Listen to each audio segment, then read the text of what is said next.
I need to read the used names file carefully, then write the story. The names to avoid are all in the document. Let me write a completely new story with fresh names. My daughter dropped me off at the airport and drove away before I even made it through the sliding doors. That's the part I keep coming back to. Not the fight. Not the things she said. The fact that she didn't even wait to see me go inside. I'm 63 years old. I spent 41 years working as a mail carrier for the United States Postal Service. 41 years of walking routes, in the rain, in the snow, and heat that would curl the pages of the letters I was delivering. My feet are permanently swollen. My left knee has 3 screws in it from a fall on an icy porch in February of 2009. I never called in sick unless I physically could not stand up. I believe in the work. I believe that showing up mattered. My name is Gordon. And until the morning of March 14th, I thought I knew what kind of man I had raised my daughter to be. Her name is Paige. She's 37, divorced, 2 kids, works in marketing for a healthcare company in Phoenix. When her mother, my wife Evelyn, passed away 4 years ago from ovarian cancer, I told Paige she could move into our house in Tucson to save money while she got back on her feet. The divorce had been hard on her. The kids needed stability. I had the space. It made sense. What I didn't expect was that getting back on her feet would take on a very specific meaning. Her feet, it turned out, were getting back under my roof, eating my groceries, using my truck, and very gradually treating me like a problem to be managed rather than a father to be loved. It started small, the way it always does. She stopped asking how my day was. Then she stopped saying good morning. Then she started having conversations with her boyfriend, a man named Skip, which should have told me everything I needed to know about what to do with the house when I was gone. I heard that through the wall one night. Gone, like I was already dead, like I was a piece of furniture they were waiting to inherit. I tried to talk to her about it. She said I was being sensitive. She said I watched too much TV and had too much time to sit around and think. She said I needed to find something to do with myself now that I was retired. I started volunteering at the VA hospital on Tuesdays. I started walking 4 miles every morning, even though my knee screamed at me the whole second mile. I tried, but the thing about being slowly erased from your own life is that it happens so gradually you almost don't notice until you're almost completely gone. The breaking point came in March. Paige had planned a spring break trip with her kids to her boyfriend's family in Scottsdale, 5 days. She told me, not asked, that I would be joining them because Skip's mother wanted to meet the whole family. I didn't want to go. Skip made me uncomfortable.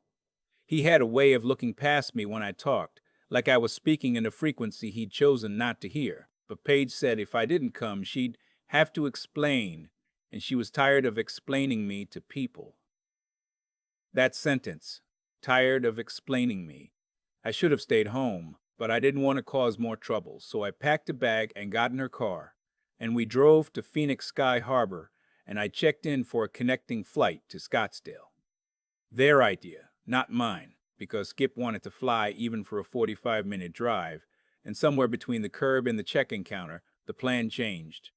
Paige got a call.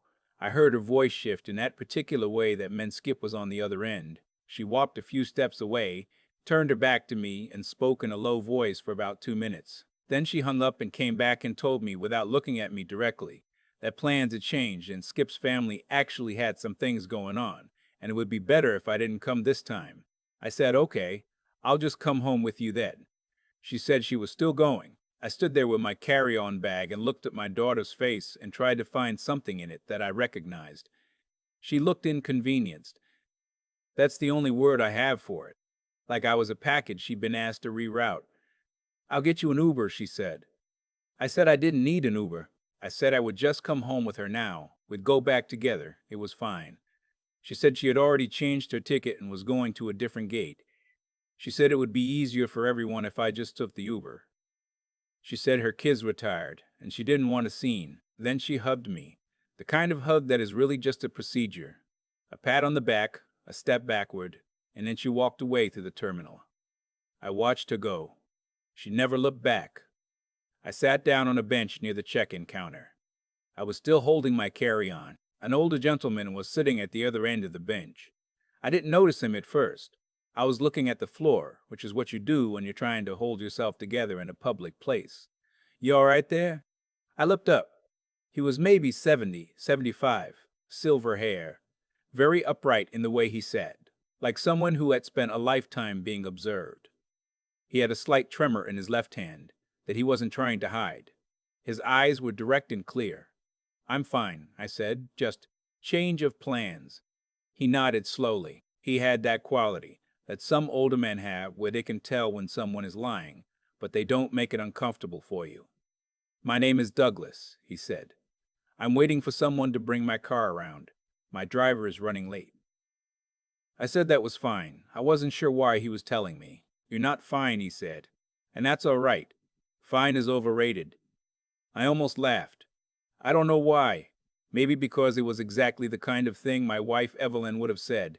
We sat there for a minute, outside the glass doors. The airport traffic was moving and honking, and the afternoon light was very flat and very bright in that particular Arizona way. Then Douglas said, "I have a strange request, and I need you to trust me for about 10 minutes. I looked at him. He said, "My daughter is somewhere in this terminal. We had a disagreement last week, and she hasn't spoken to me since. But her flight was delayed, and I know she's here somewhere. She's very stubborn. She won't come to me first. But if she sees me sitting here alone, she'll feel justified." He paused. "But if she sees me sitting here with my son, well, that changes the dynamic entirely." I said, "I'm not your son." He said, "No. But for the next 10 minutes, you could be. And I think you could use a reason to sit up straight." There was something about the way he said it, not unkind, not manipulative, just honest in a way that caught me off guard. I said, "What's your daughter's name?" He said, "June. She's 41. She has a mother's temper and my stubbornness, which is a genuinely unfortunate combination." I said, "What did you argue about?" He said, "Money." "It's always money, isn't it? I wouldn't agree to advance her a portion of her inheritance early. She has a business idea that I don't believe in, and I told her so directly, and she accused me of never supporting her." He looked at his hands. "I've supported her for 41 years, but apparently that doesn't count when you say no once." I understood that feeling more than I wanted to admit. "All right," I said, 10 minutes. "But I want you to know I'm not an actor." He smiled. "Neither am I." That's why it might actually work. About 4 minutes later, a woman in a blue blazer came around the corner, pulling a roller suitcase, and stopped walking the moment she saw us. She was tall, dark-haired, and she had the look of someone who had prepared an expression in advance and was now having to adjust it. "Dad," she said. Her voice was careful. "June," he said, "this is Gordon, my son." She looked at me. She looked at him. She looked back at me. "Gordon," I said, and held out my hand, which she shook automatically because social training is a powerful thing. She sat down, not next to him, next to me, which put me in the middle, which was probably his intention all along. They talked. It was awkward at first, then less so. She was smart. He was precise. You could see they were the same kind of person, which was probably the source of all their friction. At some point, she said, I didn't know you had a son." Douglas said, "There's quite a bit you don't know about me, June. That's what I've been trying to tell you." She left after about 20 minutes. They hadn't resolved anything exactly, but something had softened. She kissed him on the cheek before she went, which I had a feeling she hadn't planned to do. After she was gone, Douglas sat quietly for a moment. "Thank you," he said. "I said I hadn't done much." He said, "You showed up. That's most of it." Then he turned and looked at me the way that certain people look at you when they're actually seeing you, not just your face. He said, "Now, do you want to tell me what happened?" I told him, all of it, Evelyn dying, Paige moving in, the 4 years of incremental erasure, the conversation I'd heard through the wall.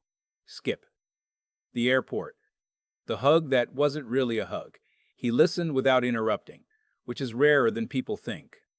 When I finished, he said, "How much of your retirement savings do you have access to right now?" It was such an unexpected question that I answered honestly. "I have a federal pension, FERS, and I have a thrift savings plan, about 220,000. "Why?" he said. "And the house in Tucson, is it paid off?" I said it was. "Evelyn and I paid it off in 2018. He nodded. He said, "I want to offer you something, and I want you to hear it completely before you respond." He told me his name was Douglas Crane. I didn't recognize it at first. Then he said he was the founder of Crane Logistics Group, a freight and supply chain company based in Phoenix that had gone public in 2011. He had retired from the CEO position 2 years ago, but still sat on the board. I had probably seen the trucks on the highway without knowing the name. He said, I spend most of my time now working on the foundation my wife started before she passed. We fund workforce reentry programs, specifically for people over 55 who've been pushed out of stable careers. He looked at me steadily. I've been looking for someone to run the Southern Arizona regional office for 8 months. Someone who understands federal systems, who has community credibility, who isn't going to be impressed by money because they've never needed to be. He paused. You spent 41 years delivering mail to people's homes. You know every neighborhood in Tucson. You've been inside more front doors in that city than almost anyone alive. I said, I was a mail carrier. He said, you were a public servant. There's a difference, and most people your daughter's age have forgotten it. I didn't know what to say. I wasn't sure if this was real. It had the texture of something too convenient, too precisely shaped to be accidental. I said, why would you offer something like this to a man you met on an airport bench 40 minutes ago? He said, because I've been in that business long enough to know that the right person for a job rarely comes to a recruiter. He smiled slightly. And because you sat on that bench after your daughter walked away and you didn't call anyone, you didn't make a scene, you just sat there and tried to hold yourself together with some dignity. That tells me something. He said, think about it. You don't have to decide today. He handed me a card. Call my assistant. Her name is Marguerite. And set up a time to come to the office and see what we do. If it's not right for you, no harm done. His car arrived. He stood up slowly, with some effort. The way people do when the joints don't cooperate, but they've decided not to let that be the point. He offered his hand. Gordon, he said, it was a genuine pleasure. I shook it. I watched him walk out through the glass doors and get into a dark blue Lincoln Navigator. The driver held the door. The car pulled away. I stood in the airport with a business card in my hand and no idea what had just happened. I took an Uber home, Paige's Uber, which she had left in my contacts as a kind of guilt offering. I didn't take it out on the driver. He was a young man from Eritrea named Samare, who told me he was saving money to bring his younger brother to the States. I gave him a 40% tip, and he seemed startled by it. Paige didn't call that night, or the next day. I sat in my kitchen. My kitchen, the one Evelyn had picked out the tile for, the one where we'd eaten 30 years of Sunday breakfasts. And I looked at Douglas Crane's business card and thought about what it would mean to say yes. Then I thought about what it would mean to say no. On the fourth day, I called Marguerite. She was warm, organized, and had clearly been expecting my call. We scheduled a visit for the following Tuesday. The Crane Family Foundation's Southern Arizona office was in a low building near downtown Tucson, clean and unpretentious, with a small parking lot and a handwritten sign on the door that said, "Walk-ins welcome." Inside, there were about 12 people at desks, most of them on the phone, several of them clearly over 55 themselves. Douglas was already there when I arrived, sitting in a glass-walled conference room with a cup of coffee and a legal pad. He stood when I came in. We shook hands again, which felt more real this time.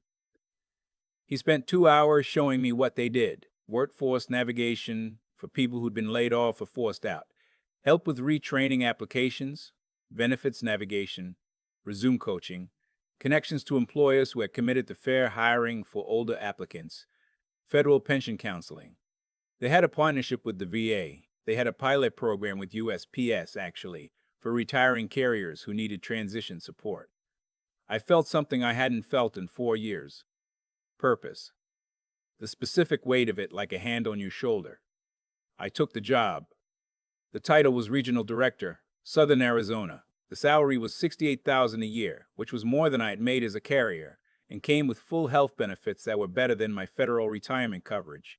I told Douglas I wanted to understand every program before I started running any of them. He said that was the first correct thing a new director had ever said to him on the first day.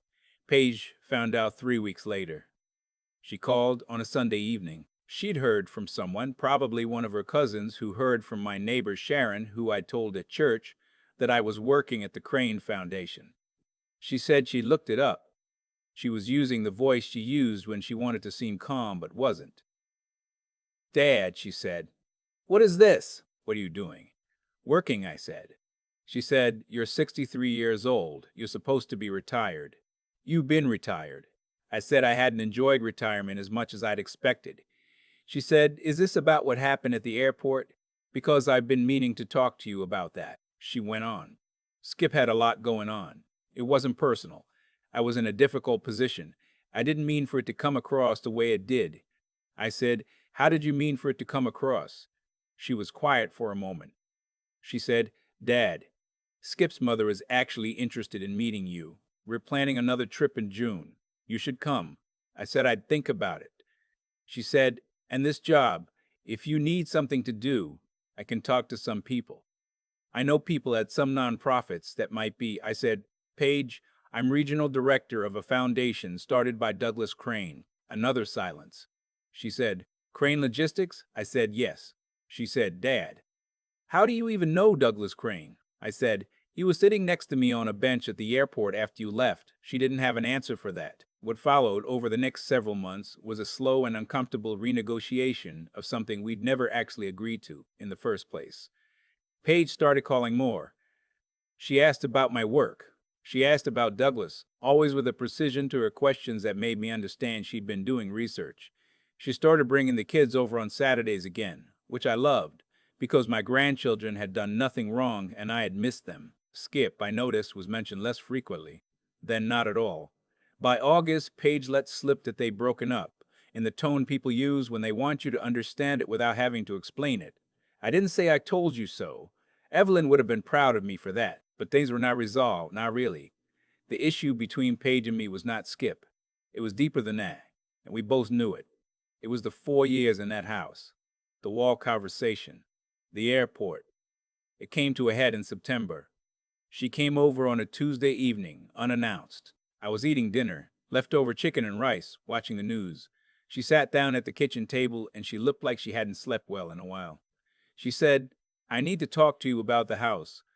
I turned off the television. She said, "When you pass, I mean, obviously the house would come to me, and I've been thinking about it, and I think maybe it would make more sense for me to just," she took a breath, "buy it from you now. At market rate. Skip's gone, I need stability for the kids, and honestly, Dad, at your age you might be happier in something smaller. A senior community, something with services." I looked at her for a long moment. I said, "A senior community." She said, "Some of them are really nice now. Golf. Pools. Pools. You wouldn't have to worry about the yard." I said, "Paige, I'm 63. I run a regional office. I walk 4 miles every morning. I am not moving to a senior community." She said, "I'm just saying that long term." I said, "Long term, this house is mine. I paid for it for 30 years with your mother. I'm not selling it to you or anyone else." She said, "Dad," I said, "I need you to hear me say this clearly, and then I need you to think hard about the fact that this is the second time in a year that you've made me feel like a problem to be managed." She looked at me. Her eyes filled, which surprised me. Paige rarely cried. She had her mother's self-containment. She said, "I don't think of you as a problem." I said, "What happened at the airport, Paige?" She was quiet. I said, "I want to understand it, not to punish you. I want to understand it because you're my daughter, and I have tried to understand you your whole life, and I'm having trouble with that one." She looked at the table for a long time. When she spoke, her voice was smaller than I'd heard it since she was young. She said, "Skip told me it would be better if you didn't come. That his family wasn't ready for." She stopped. "He said you were a lot to handle." I said, "And you believe that?" She said, "I didn't want to fight with him. And I don't know what I thought. I thought you'd be fine. I thought you always figured things out." I said I sat on a bench in the Phoenix airport and cried, "Paige, and I haven't cried since your mother died." She put her hands over her mouth. We sat there for a while in my kitchen, under the light that Evelyn had picked out at Home Depot in 2003. My daughter cried. I let her, not to be cruel, but because it was true, and she needed to let it be true. Eventually I said, "I love you. I'm not going anywhere." but we need to be honest with each other or we're going to spend the rest of our lives being very politely estranged, and that's not what your mother would have wanted." She nodded. She wiped her face with a dish towel, which was very Paige. She said, "I'm sorry, Dad, for the airport, for the house thing just now, for the last few years. I don't have a good excuse. I got comfortable using you as a safety net, and I stopped seeing you as a person. Those were the exact right words." I don't know if she knew how right they were. I said, "Start seeing me as a person. That's all I'm asking. The thing I want to tell you, and I mean this seriously, is that the version of my life I'm living right now did not come from my daughter doing the right thing. It came from a stranger on a bench who asked me to sit up straight for 10 minutes. Douglas and I have lunch every Wednesday. He calls me Gordon in a way that makes me feel like the name means something. He's teaching me about endowments and planned giving because he says the foundation needs a succession plan, and he thinks I might be the right person to carry it forward. I think he's more right than he knows. My knee still hurts on the second mile. I still walk it anyway. Last month, one of our clients, a man named Pete, 59, former long-haul trucker, laid off after his company was acquired, sat in my office and told me he didn't know who he was anymore without the road. I understood that more specifically than he knew. I helped him connect with a regional freight broker who was looking for someone with his experience and his CDL. Pete started 2 weeks later. He sent me a text that just said, "Back on the road, thank you." I kept it. I've thought a lot about what would have happened if I hadn't said yes to those 10 minutes. If I'd stayed on that bench and looked at the floor and told a stranger that I was fine. I would have gone home. I would have sat in the house. I would have gotten smaller, the way that men who believe they're past useful get smaller incrementally until they fit the story someone else told about them. That's not what happened. And the last thing I want to say, because I've been thinking about how to say it for a while, is that I don't blame my daughter entirely. She learned something wrong somewhere along the way all of us learn things wrong, and she's been unlearning it, slowly, the way that actually sticks. She comes over on Sundays now. She asked me about the clients. Last week, she brought the kids and my grandson helped me pull weeds in the backyard and complained about it the entire time, which reminded me so much of myself at 10 years old that I had to turn away so he wouldn't see me smile. Evelyn would have liked Douglas. She would have liked what he saw in me when I had trouble seeing it myself. I'm 63 years old. I walk 4 miles every morning. I have a job that matters. I have a daughter who's learning. I have a house with tile my wife chose and lights she picked out and 30 years of Sunday breakfasts in the walls. And it started on a bench. It started because a man asked me to sit up straight for 10 minutes and I said yes. I used to believe that the hardest thing about getting older was the body, the knee, the early mornings that cost more than they used to. I thought that was the price. I had no idea the real price was something else entirely. The slow, quiet way the people closest to you can start to look through you instead of at you, and the way you can start to believe that's just how it is now. When Paige drove away from that curb, she didn't look back, and I stood there and I let her go without making a sound, because somewhere in those 4 years I had learned to make myself smaller to keep the peace. That's not strength. I understand that now. That's just a different kind of disappearing. What Douglas gave me on that bench wasn't a job. It wasn't money or a title or a new chapter, though all of those things came. What he gave me was a moment where someone looked at me, a 63-year-old man with swollen feet and a cracked open chest, and saw something worth asking a favor of, something worth sitting next to. That's such a small thing. It's enormous. I think about cause and effect a lot these days, not in any mystical way, just the plain mechanical truth of it, that the things we do have weight, and that weight lands somewhere. Paige made choices, so did I. She chose to make me smaller, because it was easier than holding Skip accountable, and easier than being honest with herself. I chose for 4 years to absorb that rather than name it. Both of those choices had consequences. None of them were invisible, even when we were pretending they were. The consequence of her choices was that she lost something. Not permanently, and not completely, because she's working on it and I can see that she means it. But she lost time with me when I was still fully myself, and she lost her mother's voice in her ear, telling her to do better, and she spent months renegotiating a relationship she could have just tended to. That's the honest cost of what she did. It doesn't disappear because she's sorry. The consequence of my choices, The ones I made sitting on that bench, deciding to say yes instead of no, is the life I'm living right now. That's not luck. That's what happens when you stop deciding you're finished before anyone asked you to be. There's something I want to say about intelligence, because people confuse it with credentials all the time. Douglas Crane didn't hire me because I had a degree, or because I'd managed a budget, or because I knew the right people. He hired me because I knew how to show up. 41 years of walking a route in every kind of weather is its own kind of wisdom. The people at the foundation I work with now, Pete, and the others, they have that same wisdom. They were told they were past useful and they believed it. And my job, the one Douglas gave me, is to help them stop believing it. That's not charity. That's just people recognizing each other. I'm not the man Paige's ex-boyfriend called a lot to handle. I'm not the man who fit quietly into the background of my own house. I'm Gordon. I have a job that matters. I walk 4 miles every morning. I have lunch with a man I respect every Wednesday. I have a daughter who is slowly learning to see me, and grandchildren who complained about pulling weeds, and a kitchen with lights my wife picked out, and all of it, every last bit of it, started the moment I chose to sit up straight.